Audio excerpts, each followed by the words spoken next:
રાજકોટ શહેરમાં આતંક મચાવતી અને અલ્તાફ છ આંગળી નામથી કુખ્યાત બનેલી ગેંગ સામે ક્રાઇમ બ્રાન્ચે મોટી કાર્યવાહી હાથ ધરી છે. શહેર ક્રાઇમ બ્રાન્ચે ગેંગના કુલ 6 સાગરીતો સામે ગુજસીટોક એક્ટ હેઠળ ગુનો દાખલ કરી કાયદેસરની કાર્યવાહી શરૂ કરી છે.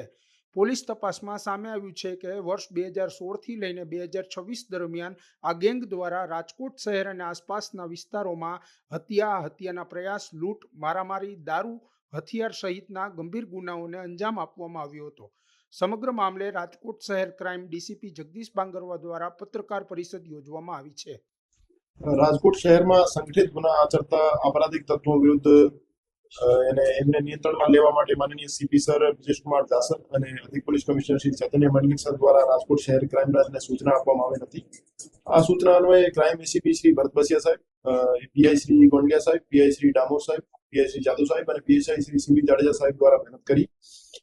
શહેરમાં છેલ્લા ઘણા વર્ષોથી સંગઠિત ગુના આચરતી અલ્તાફ છ આંગળીની ટોળકી વિરુદ્ધ આજે ડીસીબી પોલીસ સ્ટેશનમાં જીસીટીઓસીની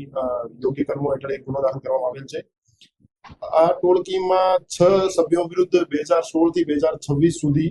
કુલ 46 ગંભીર પ્રકારના ગુના દાખલ થયેલા છે, જેમાં લૂંટનો 1 ગુનો, મર્ડર અને અટેમ્પ્ટ ટુ મર્ડરના 2 ગુના, રાયોટિંગના 5 ગુના, મારામારીના 6 ગુના અને દારૂ જુગારના કુલ 33 ગુના ધ્યાને લેવામાં આવેલ છે. આ જે ટોળકી છે એમાં કુલ 6 સભ્યો છે, જે પૈકી 5 જે સભ્યો છે એ ક્રાઇમ બ્રાન્ચના કબજામાં છે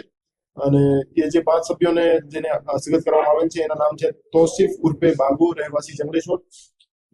ઇમરાન બેલીમ રહેવાસી જંગલેશ્વર, અશોક ગોવિંદભાઈ સિંધવ રહેવાસી અંબેડકર નગર, ભરત વાસુર રહેવાસી રાજકોટ અને ઇકબાલ વડાવરિયા રહેવાસી મોરબી. આ જે ટોળકી છે અને એના જે સભ્યો છે એના દ્વારા રાજકોટ શહેર સહિત આજુબાજુના જિલ્લાઓ જેમ કે મોરબી, જુનાગઢ, રાજકોટ ગ્રામ્ય સહિતના વિસ્તારમાં દારૂ, પ્રોહિબિશન અને જુગારની પ્રવૃત્તિઓ ચલાવવામાં આવતી હતી અને મોટા ભાગના જે છે એ લિસ્ટેડ બુટલેગર્સ છે અને એનું મૂળ કામ જે છે બુટલેગિંગ કરી નાના બુટલેગર્સને દારૂ સૌરાષ્ટ્રના અમુક જિલ્લાઓમાં સપ્લાય કરવાનું કામ છે. તો દારૂ જુગારની જે બદીઓ છે એને નિયંત્રણમાં રાખવા માટે આ જે ટોળકી વિરુદ્ધ જીસીટીઓસી દાખલ થયેલી છે એ દાખલારૂપ એને સાબિત થશે અને આવનાર ભવિષ્યમાં પણ બીજી ટોળકીઓ રાજકોટ શહેરમાં એક્ટિવ છે એના વિરુદ્ધ જીસીટીઓસીની કાર્યવાહી કરવામાં આવશે.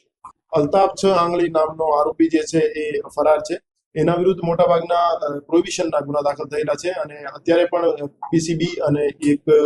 રાજકોટ ગ્રામ્યમાં ગુનો દાખલ થયેલો છે જેમાં એ વોન્ટેડ છે. એના કારણે એ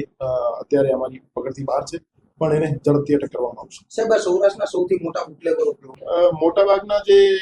આ ટોળકીના સભ્યો છે એમની આજીવિકાનો મૂળ સ્ત્રોત દારૂની પ્રવૃત્તિઓ અને જુગારની પ્રવૃત્તિઓ ચલાવી અને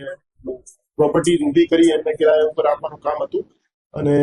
એ જે સભ્યો છે એ સૌરાષ્ટ્રના જે નાના બુટલેગર છે એમને દારૂના જથ્થાઓ સપ્લાય કરતા હતા. એ ટોળકી વિરુદ્ધ જીસીટીઓની કાર્યવાહી થવાથી સૌરાષ્ટ્રમાં દારૂની પ્રવૃત્તિ પર અંકુશ લગાવવામાં પોલીસને મદદ